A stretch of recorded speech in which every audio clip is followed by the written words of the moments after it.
تاباں سر نشین مہوشاں ماہ خوباں شہنشاہ حسینہ قدیم مہ گوڑا جلوے صبح ازل نور ذات لم یزل باعث تقویل عالم فخر عالم و بنی آدم نیرے بتقا رازدار ما اوحا شاہد ما قضا صاحب علم نشرہ معصوم آمینہ احمد مجتبہ محمد مصطفیٰ صلی اللہ علیہ وسلم کی بارگاہ گوہربار میں اپنی محبتوں عقیدتوں ارادتوں کا خراج پیش کرے اور ہمارے بابا ذکر اللہم صلی اللہ سیدنا و مولانا محمد مولانا الجود والکرم والہ الکرام و بہن کریم و بارک وسلم صلو علیہ صلاۃ و سلام علیک یا رسول اللہ صلی اللہ علیہ وسلم غوث اعظم قبل بے سر و ساما مدد قبلہ کی مدد کعبہ ایمان مدد بغیر کعبے بلا افتادہ کشتی ضعیفان شکستہ رات و پشتی بحق کے خواجہ عثمان ہارون مدد کن مدد کن مدد کن یا معین الدین چشتی اللہم نور قلوبنا بتلاوت القرآن وزین اخلاقنا بالقرآن ونجنا من النار بالقرآن وادخلنا الجنة بالقرآن. حضرات محترم، جیسا کہ ہم اور آپ بخوبی جانتے ہیں کہ ہم کس مبارک مہینے میں قدم رکھ چکے ہیں. یہ بڑا ہی مبارک بابرکت رحمت اور مغفرت اور بخشش والا مہینہ ہے. 11 مہینے ہم نے گزار دیے، اب جا کے ہمارے ہاتھ لگا ہے اور نصیب والے ہیں ہم جو ہمارے ہاتھ لگا ہے. ورنہ کچھ ہمارے دوست ہمارے احباب ہمارے قریبی رمضان سے 1 دن پہلے 2 دن پہلے ہم سے رخصت ہو چکے ہیں. اللہ نے ہمیں یہ موقع نصیب عطا فرمایا کہ رمضان کا یہ مبارک مہینہ نصیب عطا فرمایا. اللہ رمضان کی تمام تر ساعتیں، تمام تر گھنٹے، تمام تر اوقات ہمیں اپنے اور اپنے محبوب کے تمام تر فرامین پر عمل کرتے ہوئے گزارنے کی توفیق نصیب عطا فرمائے. ایک ایک گھڑیاں ہمیں اس کی رمضان المبارک کی بڑی قیمتی سمجھنا ہے، ہاتھ سے جانے نہیں دینا ہے. ہر آنے اور جانے والی سانس کو قیمتی سمجھنا ہے. ہمیں ایسا نہ ہو کہ کوئی سانس بھی غفلت سے نکل جائے اور ہم اس سے محروم ہو جائیں. ورنہ ہم نے کتابوں میں پڑھا ہے کہ ہمارے کچھ بزرگان دین اور یہ کامل ایسے بھی گزرے ہیں جنہوں نے دنیا سے جب رخصت ہو گئے تو جب وہ کسی کے خواب میں تشریف لائے تو لانے کے بعد میں لوگوں نے ان سے پوچھا کہ کیسا معاملہ رہا تو انہوں نے یہی کہا کہ رمضان کی وہ ساعتیں، وہ برکت والا مہینہ، وہ اگر اس کے اندر وہ ایک منٹ یا 1 گھنٹہ جو مجھ سے غفلت سے گزر گیا تھا، میں آج بھی ابھی بھی مرنے کے بعد اس پر افسوس کر رہا ہوں. تو بزرگان دین ایسے بھی گزرے ہیں جنہوں نے بتایا ہمیں کہ یہ ایک ساعت، ایک گھنٹہ، ایک منٹ، ہر آنے یا جانے والی سانس بڑی قیمتی سانس ہے، ہمیں اسے گنوانا نہیں ہے. ہر ایک سانس کو ہمیں استعمال کرنا ہے رب کی ذات سے امید لگا کر کے کہ مولا تو راضی ہو جائے، تیرا رسول راضی ہو جائے اور کچھ نہیں چاہتا میں. تو ہمیں اس رمضان کو صرف رمضان کا مقصد کیا ہے؟ رمضان کا مقصد سحری اور افطار نہیں ہے کہ ہمیں اچھا سے اچھا سحری کرنا ہے اور اچھا سے اچھا افطار کرنا ہے. یہ سحری، یہ روزے کا مقصد نہیں ہے. رمضان کا مقصد یہ نہیں ہے. رمضان کا صرف اور صرف مقصد یہ ہے کہ اس کو اللہ اور اس کے رسول کی رضا کے لیے گزارا جائے. کیونکہ اللہ کے رسول نے فرمایا کہ شعبان میرا مہینہ ہے اور رمضان اللہ کا مہینہ ہے. اور رب تبارک و تعالیٰ فرماتا ہے کہ اس کی جزا جو ہم 11 مہینے میں، رمضان کے علاوہ جو 11 مہینے میں جو عبادتیں، اعمال، نیک افعال کرتے ہیں، اس کی جزا جنت ہے. لیکن رب تبارک و تعالیٰ ارشاد فرماتا ہے کہ رمضان کے روزوں کی جزا میں خود ہوں. رب تبارک و تعالیٰ خود اس کا بدلہ ہے اور اس کا بدلہ رب تبارک و تعالیٰ کیسے ہے؟ تو بروز حشر رب تبارک و تعالیٰ روزے داروں کو اپنا دیدار نصیب عطا فرمائے گا. اور اس سے بڑھ کر کیا ہو سکتا ہے؟ انتہا ہو گئی، انتہا ہو گئی.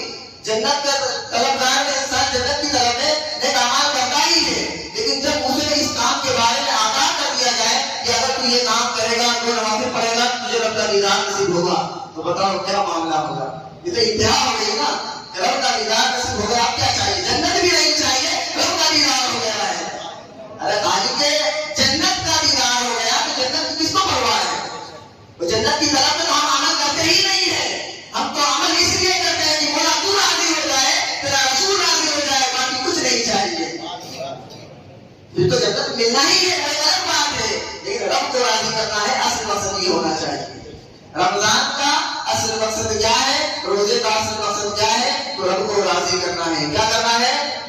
رب کو راضی کرنا ہے۔ ہمیں ایک ایک منٹ ایک ایک سیکنڈ ضائع نہیں کرنا ہے۔ ایسا نہیں کہ ہم سونے میں گزار دیں، سوئے ہم 11 مہینے سوئے، یہ خوب سوئے، لیکن یہ جو مہینہ ہے ہمیں فرق بتانا ہے، ڈفرینس، فرق امتیاز کرنا ہے کہ 11 مہینے کچھ اور تھے، یہ 12واں مہینہ کچھ اور ہے۔ ہمیں امتیاز پیدا کرنا ہے، فرق بتانا ہے ہمیں اس میں کہ رمضان کا مہینہ عام مہینہ نہیں ہے، یہ وہ مہینہ ہے جس میں رب تبارک و تعالیٰ نے قرآن نازل فرمایا، سب سے عظیم مرتبے والی کتاب کو اس مہینے میں نازل فرمایا۔ حالانکہ میں آپ کو ایک بات اور بتاتا چلوں کہ رمضان کے جو یہ روزے ہیں، رب تبارک و تعالیٰ نے روزے فرض کیے تو رمضان کے مہینے میں فرض نہیں کیے تھے۔ رمضان کا روزہ کو فرض ہوا شوال میں۔ کب ہوا؟ کب ہوا؟ شوال میں فرض ہوا۔ منتخب کیا گیا رمضان کا مہینہ بعد میں کہ رمضان کے روزے کب رکھے جائیں؟ روزے کب رکھے جائیں؟ رمضان کے مہینے میں۔ یہ انتخاب بعد میں کیا گیا ہے۔ تو رمضان کے روزے فرض الگ مہینے میں ہوئے تھے، لیکن کیوں اللہ تبارک و تعالیٰ نے اس مہینے کو انتخاب فرمایا؟ اس لیے کہ اس میں اللہ کے رسول صلی اللہ علیہ وسلم اکثر و بیشتر روزے رکھا کرتے تھے، بھوک اور پیاس کاٹا کرتے تھے۔ تو رب تبارک و تعالیٰ کو اپنے محبوب کی یہ ادا پسند آئی کہ میرا محبوب اس مہینے میں زیادہ تر بھوکا رہا کرتا ہے، پیاسا رہا کرتا ہے، تو کیوں نہ اس میرے محبوب کی سنت کو میں قیامت تک کے لیے جاری کر دوں اور امت کو فرض کر دوں کہ آنے والی تیری تمام امتیں روزہ اسی مہینے میں رکھا کرے گی، بھوک اور پیاس اسی مہینے میں کاٹا کرے گی۔ تو رب تبارک و تعالیٰ نے رمضان کا مہینہ منتخب فرمایا، اور رمضان کا مہینہ اس لیے منتخب فرمایا کیونکہ اس کے محبوب کو اس مہینے میں بھوک اور پیاس کاٹنا بڑا پسند تھا۔ تو ہمیں بھی یہی کرنا ہے، اس مہینے میں تمام روزوں کی ہمیں پابندی کرنی ہے۔ ایسا نہ ہو کہ کوئی روزہ ہم سے چھوٹ جائے، اگر ایک روزہ بھی چھوٹ گیا تو پھر اس کی بھرپائی نہیں ہونی ہے۔ ہم سوچیں گے بعد میں قضا کر لیں گے، قضا کا مطلب وہ نہیں ہوتا جو ادا کا مطلب ہوتا ہے۔ ادا اور قضا میں فرق ہوتا ہے نا، جو ادا کا معاملہ ہے وہ قضا میں نہیں ہے، تو زندگی بھر تم کر لو گے، روزے رکھو گے، لیکن جو یہ ادا ہے، ادا کی بھرپائی نہیں ہو پاتی ہے، ادا کا مزہ کچھ اور ہی ہوتا ہے۔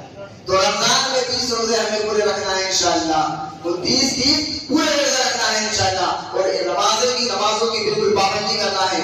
یہاں ہمیں نماز بالکل بھی نہیں چھوڑنا ہے، اور اس امید اور اس لگن کے ساتھ ہمیں نماز پڑھنی ہے کہ مولا تبارک و تعالیٰ جو میں پابندی کے ساتھ اس رمضان میں جو عبادتیں کر رہا ہوں، نوافل ادا کر رہا ہوں، قرآن کی تلاوت کر رہا ہوں، نماز کی کثرت کر رہا ہوں، مولا اس پورے عمل کو، یہ میرا جو دن بھر کا پورا روٹین ہے، مولا اس کو میری پوری زندگی میں شامل فرما دے۔ ایسا نہ ہو کہ رمضان کے کچھ 8 دن گزرے اور گزرنے کے بعد پھر ہم کیا کریں، نمازوں کی تعداد کم ہونے لگتی ہے۔ پہلے دن پوری مسجد باہر بھی بھری، اوپر بھی بھری، ادھر سب پور پبلک ہی پبلک، نمازی۔ دوسرے دن دیکھا تو 2 لوگ کم، 4 لوگ کم، 8 لوگ، 10 لوگ۔ رمضان کے اخیر تک یہ لوگ اتنے کم ہو جاتے ہیں کہ صرف آج 10 صفحے باقی رہتی ہیں۔ تو یہ ہمارا شیوا نہیں ہے مسلمانوں، یہ رمضان، یہ عبادتیں، یہ نمازیں ہمارے اوپر فرض کی گئی ہیں۔ ہم یہ نہ سمجھیں کہ صرف مزہ لینے کے لیے، ارے یار لوگ کیا کہیں گے، لوگوں کی وجہ سے آ گئے، حضور دکھا دیا ہم نے پہلے دن دوسرے دن۔ لوگ یہ سوچ کر آ جاتے ہیں پہلے دن کہ ارے یار میری آمد میرا پڑوسی کیا بولے گا، میرا دوست کیا بولے گا، ارے تم نے پہلا روزہ بھی نہیں رکھا، ارے آپ پہلی تراویح تھی وہ بھی نہیں پڑھی تم نے، یہ کہے گا پہلے دن تو جانا ہی پڑے گا، دوسرے دن تو جانا ہی پڑے گا۔ یہ نہ، ہمیں یہ نہیں کرنا ہے، دوستوں کو نہیں دکھانا ہے، گھر والوں کو نہیں دکھانا ہے، بیوی بچوں کو نہیں دکھانا ہے، بلکہ صرف اور صرف رب کی رضا کے لیے ہمیں عمل کرنا ہے۔ باقی دل میں یہ رکھو کہ میرا عمل دیکھ کر کے میرا دوست بھی لائن پر آ جائے، میرا دوست بھی سدھر جائے، میرا بھائی بھی سدھر جائے، میری بہن بھی سدھر جائے، میری بیوی سدھر جائے، میرے بچے سدھر جائے، دل میں نیت رکھو۔ لیکن اصل مقصد کیا ہے؟ رب کو راضی کرنے کے لیے ہمیں پورے رمضان میں تمام تر سنتیں، نوافل، فرائض، تمام چیزوں کو اسی نیت کے ساتھ ادا کرنی ہے انشاءاللہ۔ اللہ تبارک و تعالیٰ اس ماہ رمضان کی تمام تر عبادتیں ہماری قبول عطا فرمائے اور ہمیں پورا رمضان نصیب عطا فرمائے، اور اسی طریقے سے تمام تر آنے والی زندگی کے تمام رمضان نصیب عطا فرمائے۔ کورونا ہم نے آپ دیکھے ہیں لاک ڈاؤن میں کیسے رمضان گزرے ہیں، لاک ڈاؤن میں بڑے برے طریقے سے رمضان گزرے ہیں، لوگوں کی تراویح نصیب نہیں، مسجدوں میں مسجدیں سونی پڑی ہوئی تھی، ٹھیک نہیں تھی۔ اب یہ ہمیں رونقیں نصیب ہوئی ہیں تو کیوں نہ ہم اس کا فائدہ اٹھائیں۔